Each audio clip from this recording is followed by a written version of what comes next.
Before we get into this episode, you are invited to our 4-day in-person training to become an intuitive psychology coach in Edinburgh on the 16th until the 19th of March 2026. This is an in-person intensive learning experience where you will be trained by myself and Jill directly to become an accredited intuitive psychology coach, but places are limited. So head on over to the website for full details to secure your place. Welcome back to another episode of the Intuitive Psychology Podcast. In this episode, we are talking about how growth will take more from you. Sarah, let's talk about how growth actually does take from us. I mean, it gives us a lot, but it actually can take an awful lot away from us, which can feel very, very frightening as well, because when we're growing, we are moving in another direction, which means we are often leaving things behind. That involves not only things, people, situations, and relationships. And inevitably, when you are growing, you are also losing. Yeah. But that's not always a bad thing. It's not. And it's kind of a contradiction, really, because growth does subtract, but that's really confrontational. And I think if we're all honest with ourselves, it's probably one of the main unconscious gains that we get from not changing is that everything stays familiar. We don't suffer the discomfort and sometimes the pain of that loss of friendships, that loss of maybe people who we once kind of connected to. I think particularly as females as well, like we want to belong and we want to fit in. I think that's human nature, isn't it? As humans, I believe we need connection. We're not supposed to do it all alone.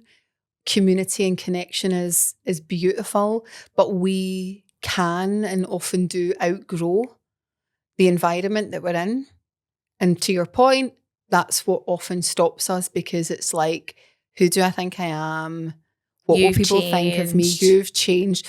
But the irony, like, we're supposed to change. I mean, if you're not changing and growing, you're dying. Well, you are. Yeah. If you're not growing, you're dying, you're decaying. But we have this almost like these programs and conditions on us that, oh, you've changed. It's like it's a bad thing. You're different.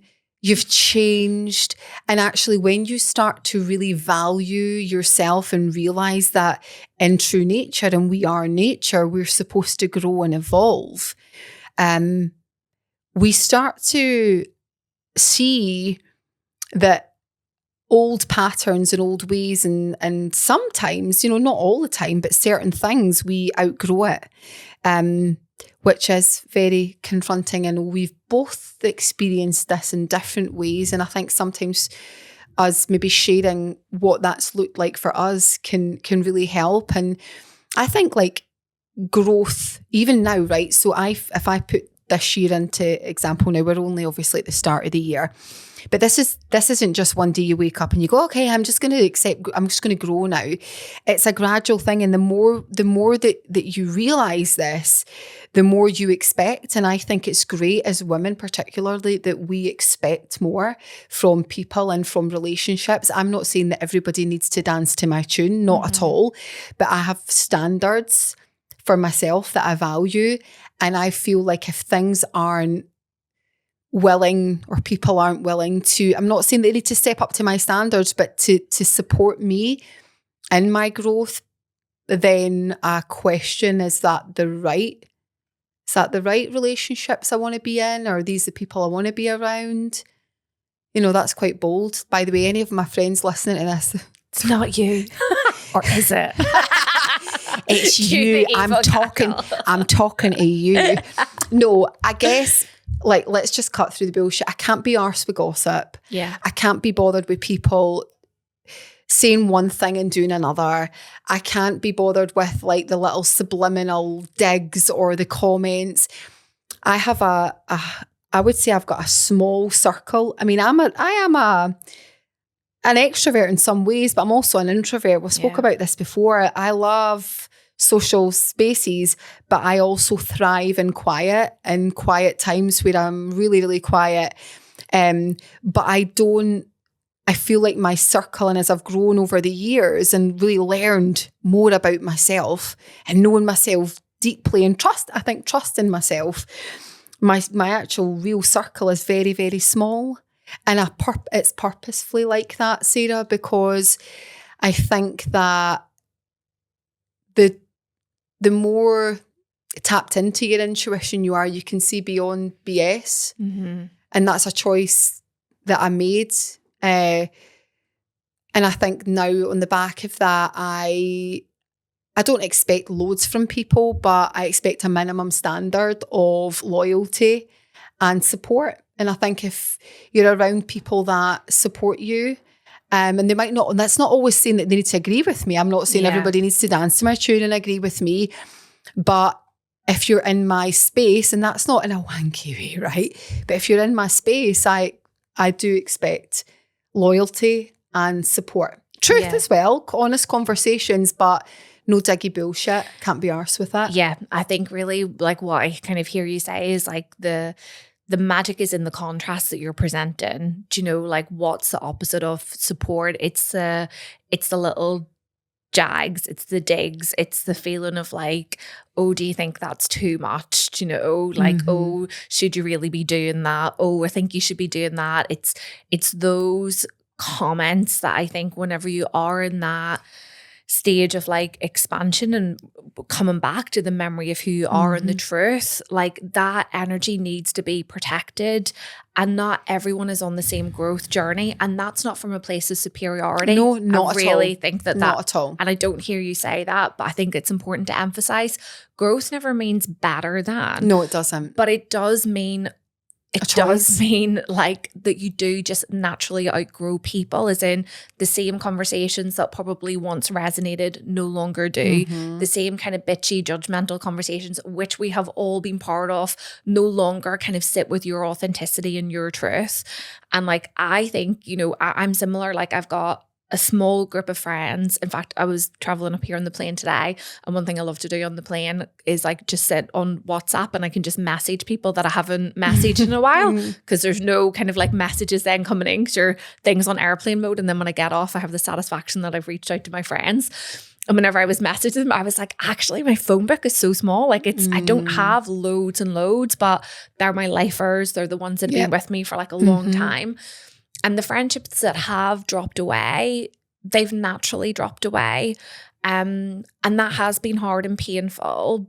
But I think the reality for me anyway is a lot of those friendships were definitely built in a phase of my life where I wasn't in my authentic self. Like I was kind of lost in the pleasing, the performing, the knowing who to morph and shape myself to be so that person would like me. So it makes sense then, of course, whenever I come back to my truth, that person doesn't recognize me. And to them, I have changed. But to my core, I feel like, well, I'm the same. In fact, I'm more like me. But I can totally see it from their perspective, you know, like. You've changed? I have changed. I have. But either we move together on the journey or we don't. And I think there are different seasons and different chapters, and there are different avatars and different people that come into your life at a different stage. But one of the sacrifices about expansion means when you expand, not everyone's going to be the right fit. And sometimes that expansion means like filling kind of like the space, and not everyone kind of like fits in the way that they did before. Yeah. And that can be a terribly challenging thing to process, because, you know, loss of friendships, you know, because we all talk about like loss of relationships. So when people are in a long-term relationship and they separate, but actually, you know, friendships that are impacted by you changing and growing, you know, sometimes, a lot of the time, obviously in marriages and relationships, when there's a separation, one person is no longer in that space. They don't love that person the way they did. They've changed. Their feelings are different, but no one really talks about, you know, when we are evolving as humans, and we are actually saying, do you know what, I am moving in this direction with my life, with my business, which means expansion. We are holding a big, massive mirror up to others, or, you know, if it's happening to you, a big mirror is being held up to you, and it's very confronting of, it really reflects back sometimes to other people. And again, this isn't about saying, because you're doing this, you're better than, but let's be honest, you are the one putting yourself in the arena. You are saying, I want more. I want to achieve more because I know I'm capable of it. Not everyone's ready, but sometimes people can then project that. And I want to talk to the person that is experiencing that. So if you're listening to this and you're feeling projection, so you're feeling like, I want to move on, but actually I'm facing resistance from friends, from a partner. I want to, first of all, normalize that for you. We've both experienced that, and it's painful, because all you're trying to do in your way, you're like, I'm just trying to be the best that I can be. I just want to give my family an amazing experience. I want to live to my fullest potential. That's all you're doing. You want to live to your fullest potential. But what you highlight to a lot of people is where they are not. Yeah. And I know if you're listening to that, it's maybe going to trigger you, but it's the truth. When you are triggered by something, it's usually because it's highlighting something to you that you're not doing, right? It is. I'm not saying that you want what I've got, what Sarah's got, what your friends got. It's not about that, but they possess a quality that they are expressing that you are not. And perhaps it's been your social conditioning of saying, well, because we've all been brought up by, you know, our different sets of parents and how, you know, how a woman should live, or how a couple should be. I mean, I know we've spoke about this when a few years ago, and I shared this on my old podcast. I remember, like, I would go on girls' trips, and that was absolutely fine for Daryl, like girls' holiday away, no problem. But when I started to say I wanted to go away on my own, that was an issue. That was like, why? That's weird. So you're not going away with your friends. You're not going away with me. You're just going on your own. That's really weird. And I felt really a bit of shame around that. I was like, am I weird? Is there something wrong with me? And I remember we were getting coached by Laura at the time, Pringle. And she said to him, like, this is not about you. Yeah. This, by you trying to shame, and he didn't even realize he was doing it, right? He just genuinely thought it was weird. But actually underneath it, it was his fear. Why is she doing that? What does this mean for us? And Laura I'm paraphrasing, but she kind of was along the lines of, it's not about you. This is Jill's path. Jill needs to do this for her. If you shame her or make her feel bad about that, you're keeping her small, you're destroying your relationship. Yeah. Her doing that doesn't mean she doesn't love you. In fact, when she does this and she's fully expressed, you get the best of her. The kids get the best of her. Lo and behold, I'm away all the time now, right? But again, it's funny because even as I do these things, suddenly, like this year, we're going to be doing a lot of travel, and I can already sense people being like, oh, you're away again. And people make a flipping comment. They're like, oh, God, you're never here. Yeah. You're never in the country. And I listen. And I think sometimes people mean it, but I know that there's some people that say they don't mean anything by it. But to them, it's wild. It's like, why are you doing that? And oh God, Daryl's so supportive of you, so supportive. And by the way, Daryl is very supportive, but Sarah and I've had this conversation. Isn't that a minimum standard that your partner should support you? Like, why wouldn't it be? Like, if Daryl does things in his work, I support him too. But there's this like, oh, you've got a good guy there, you know, he supports the work that you do. Because guess what? Actually, I would not be with someone that didn't. Yeah. I wouldn't. And I think often what happens is we then start to keep ourselves small because we accept breadcrumbs, and it's like, oh, actually, I shouldn't ask for more. I shouldn't do these things. And for me, being able to actually stand in my power and understand the safety of asking for what I want allows me to be free and to be me. And what that does do is it's a kind of tale of two halves. It strengthens my connection to myself, my trust in myself. It expands me on every level. I feel so deeply on purpose, but it also triggers people. And it's actually a yes and. Yeah. Yes, I do this. And yes, I accept that it triggers people. And that also means that people will make comments, people will make digs, people will make fly remarks that they think I don't know what they're trying to say, but I absolutely know what they're trying to say. But it's also like, I have to keep going in spite of that. And for anyone listening to this, do not let someone's projection be the reason that you do not move forward. Because to me, that is the worst thing that you can ever do. Like, I couldn't really agree more. I think like we are crippled by the fear of other people's judgments, you know, even if it's not fully in your consciousness. I think so many females and, you know, males, but I think particularly for females, you know, we feel safe being small. We feel safe whenever we're not too much. We're always kind of like, you know, looking around and scanning the room, and we don't want to make other women feel bad about themselves, you know? So we're like, oh no, it was just this wee thing, and oh no, it's okay. And like, even our language is small and teeny tiny. And it's like, oh, I don't want to say that. And in relationships, it's like, oh, I can't go on another trip, or I can't ask for that, or I took that time, or I did that thing. And there's all of these narratives and stories that ultimately just keep us safe. But underneath that, it brews resentment. It you know, does. It's why we slam the dishwasher closed. Do you know? I still do that. Yeah. Like, it's but why it's true though. It breeds resentment. It does. It's why we bitch and moan to and other then we people, project we the hate on other it. women because they're doing it. Yeah. That's not fair. They're shit. They're rubbish. They're not a good partner. Yeah. Because we want to create a narrative, or people want to create a narrative about someone else because, God forbid, they're actually living in authenticity and they have a supportive partner and they have money. Oh my God. Well, isn't that the woman that like everybody in society wants to tear down? Because how dare she have it all? How dare she ask for more? And it comes back to our kind of like opening season of the podcast, was like, you know, our boldest, kind of most audacious year, because I really feel like we're a sisterhood in this business. We're two big personalities, you know, hyper independent, who have co-created and navigated this. And it's just like, I just have this vision of us like, you know, side by side, you know, on our own paths, but collectively trailblazing a way through to go, no, like it's got to stop, and we have to be the embodiment of it. And is it scary to declare that? Like, yes, but my God, I would rather live a bold life where I was fully myself. I would rather face, I mean, come back to me if I'll probably be crying in a corner over something somebody said on Instagram potentially.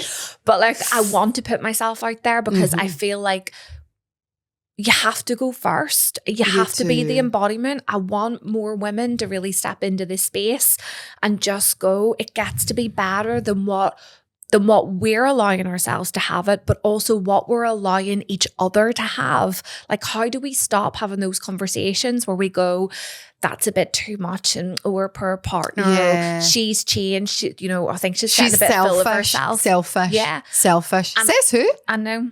Says who? It's interesting because, again, that's just a made up word. Yeah. I mean, what? Who put the meaning behind that? And actually, selfish, that kind of, I'm not sure if we looked it up, but it's probably something along the lines as does what you want to do. Yeah. Oh my God, how dare you do what you want to do? But it's the intentionality. The thing is, when doing what you want to do doesn't subtract from someone else's experience, it adds, which is what Laura said. When you add to your experience, you add to others. We need to stop this kind of like, you know, that means that it's less than, or that means that you don't get to have that, or, you know, oh, she looks like she has it all, but I bet you she's miserable. I bet you she doesn't have time with her kids. Like, look, we all do that because we've been conditioned to do that. But how do we break that cycle? And it's important. And I think so many of us, like that's why we self-sabotage our growth half the time, because things get to be good, right? Like, I mean, I've done it in my own business, like before we set up IPA, where I've grown and I've been like, got corporate clients, got paid a lot of money to like go and guest speak. And then I've been like, oh my God, I feel like I'm too much. I feel like I'm too much. I feel like I can't grow from good. Oh, I'm going to step back, you know, and then I rewind. And then I kind of like, I feel safe in that position where like, oh, I'm working hard. I'm trying my best. Oh, it's good. But I still have this problem over here. And it's like, and now I'm going to work till 11 o'clock at night just to prove that I deserve this. Yeah. Like, I deserve this, you know, because it's hard. It's been hard for me. I'm not saying that creating life, business is easy, especially at the start, but you and I have loads of time now. I don't mean that I mean, there's times when we're busy. There's seasons and periods. There is. You know, we encourage all of our students to do this as well. When you're holding a lot of space energetically, to be your best, you need space. But I remember having a conversation with like one of my best friends, and she's amazing and like ridiculously supportive. Again, these are my lifers. They've known me for a really long time. But she said to me, but you deserve it because like you worked really, like you always are working really hard. And in that moment, I could have sat there and went, yeah, but I didn't. And I said to her, actually, like, you know, I do work hard at points, but there are times whenever I don't. And because I love what I do, I feel like I don't really work. Even when I am working, I enjoy it. And like, not everyone loves their job. And I could tell, I was like, no, either, I don't know if that made her uncomfortable. I don't think it did, but I had to speak and share my truth because I think as women, when we do that, we give permission for others to take up space. And I think we just fear in life, like being misunderstood, do you know? And losing people. And losing people, or people thinking that we are something that we're not. People always judge. But they always judge. I think that we try so hard to control a narrative. So that's why we put ourselves down. That's why we say, oh, but I work really hard. And I've done it as well. And sometimes I don't even realize I'm doing it. I will over justify things that I'm doing because I want people to see that, well, I am a good mum and I am this and I'm working really hard and I'm doing all these things. And I think that is just, but having the awareness of like, yeah, there's still points where I do that. But I think when you have the awareness and then you do something with it, it's like you catch yourself and you're like, right, I need to realize that I don't need to prove myself. All I need to do is be me. And it comes back to that, like your worth is not conditional. And that's what we're doing. Yeah. You know, we are keeping each other locked in a prison of conditional worth, which is the woman that succeeds only deserves it whenever there's blood, sweat, tears, and absolute sacrifice, you know, but the woman who like maybe doesn't do that is less than. Everyone is worthy of everything. Yeah. We don't have to like sacrifice our souls or ourselves in the process. We don't have to play small. We don't have to minimize our experience. And actually, is that going to make people uncomfortable? Yes. Are you going to feel uncomfortable? People? Yes. Are you going to lose people? More than likely. But then, you know, but it's better than losing yourself. Because every time you shrink, you lose a piece of yourself. So you're losing either way.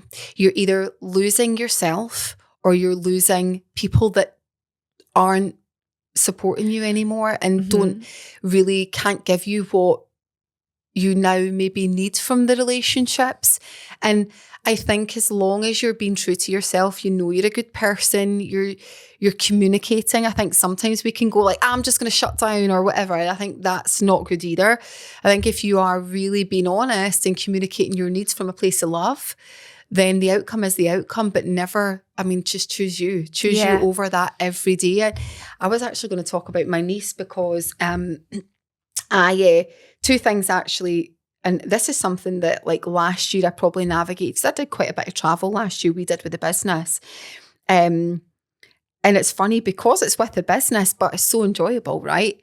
But people are almost like, if I was saying I'm going to Edinburgh to work or I'm going somewhere that was like not very like sexy, right? For some people, maybe that is sexy, right? But if I was going like, but because it's like New York and like Ibiza, suddenly it's like, well, it's so strange for people to think that that's your work. And I'm like, by the way, we work, but we also have lots of fun and we enjoy it. But we have that anyway. We really do enjoy what we do.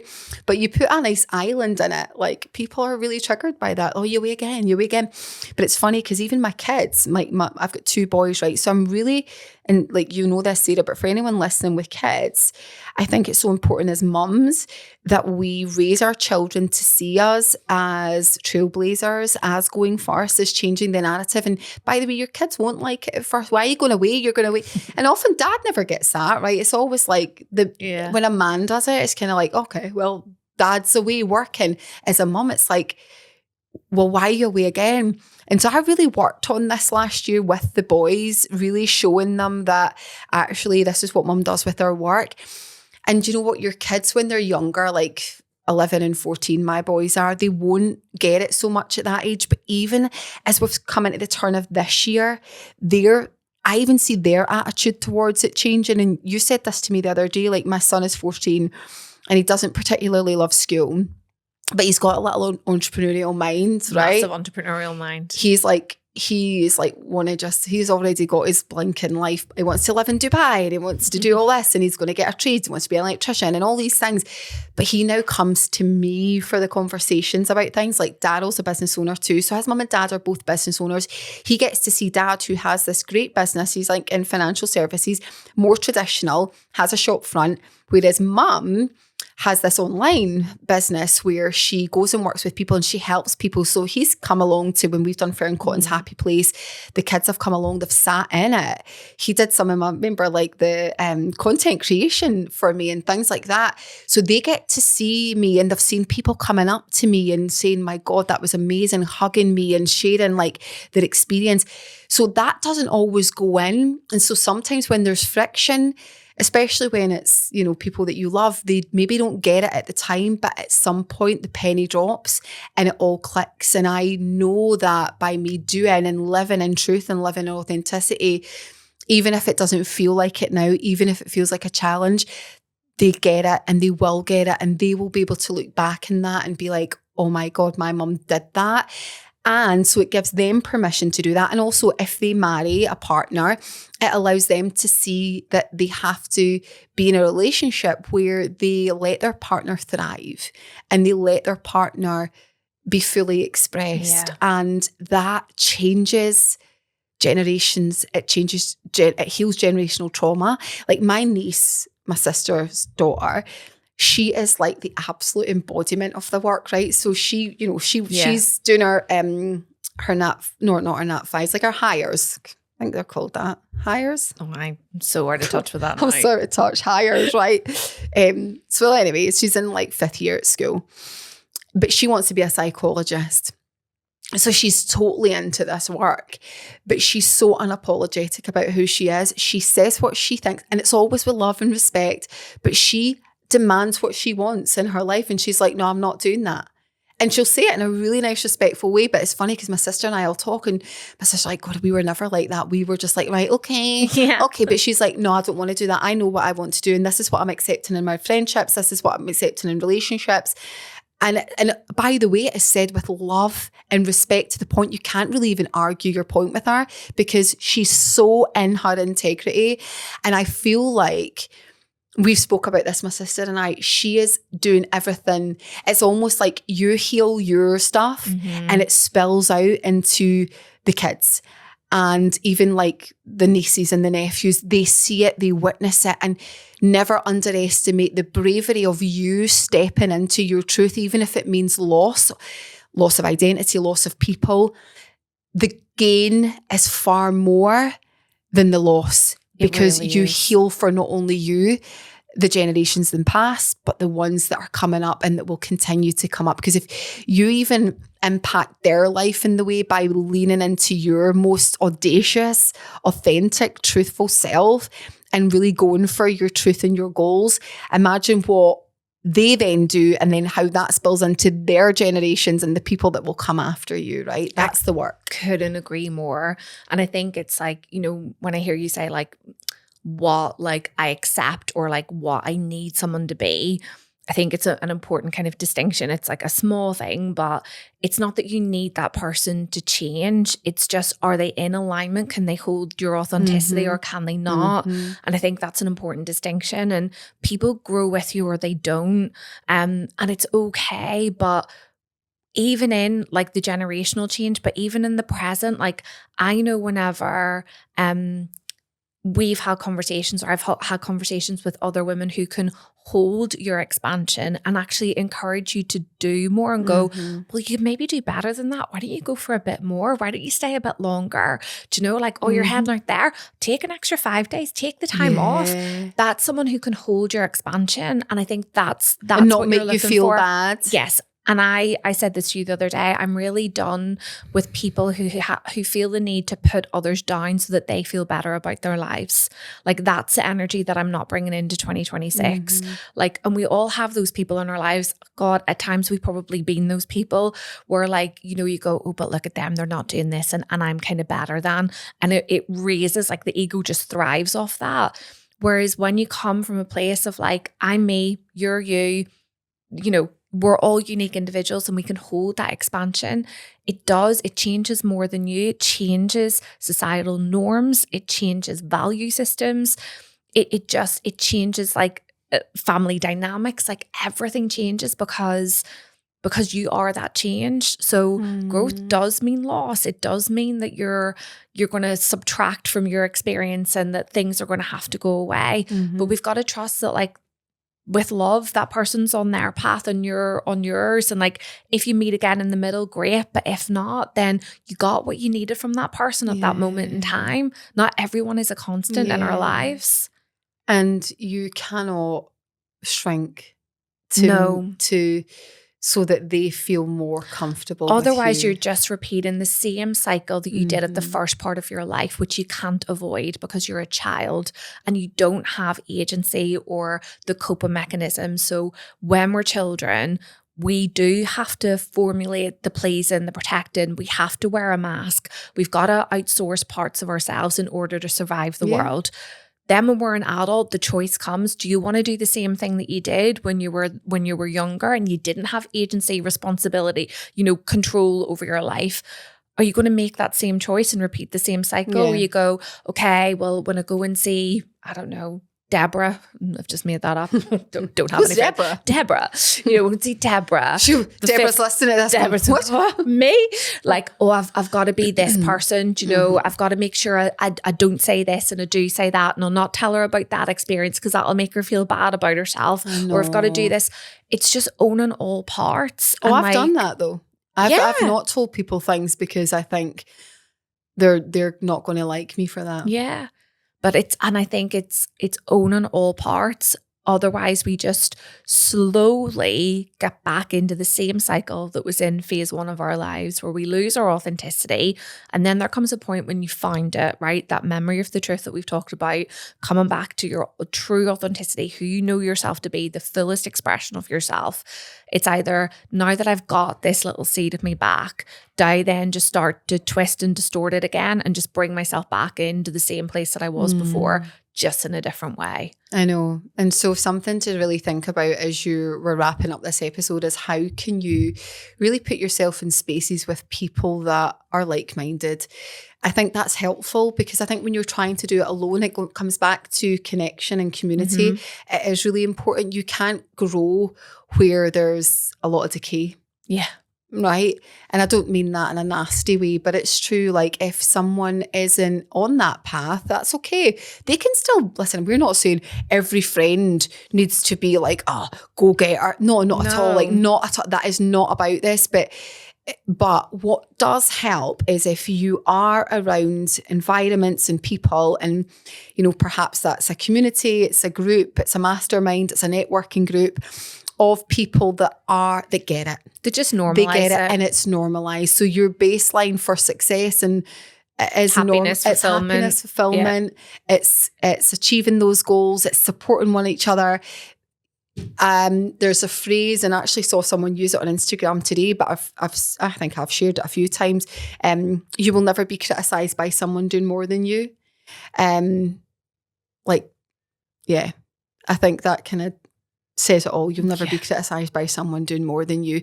And so get in the rooms with people that are doing more than you, because not only do you learn, you grow. And if you're not growing, it comes back to that, like, what's happening if you're not growing? And it's not always about achieving the goals, but it's the deepest alignment to you, whatever that looks and feels like.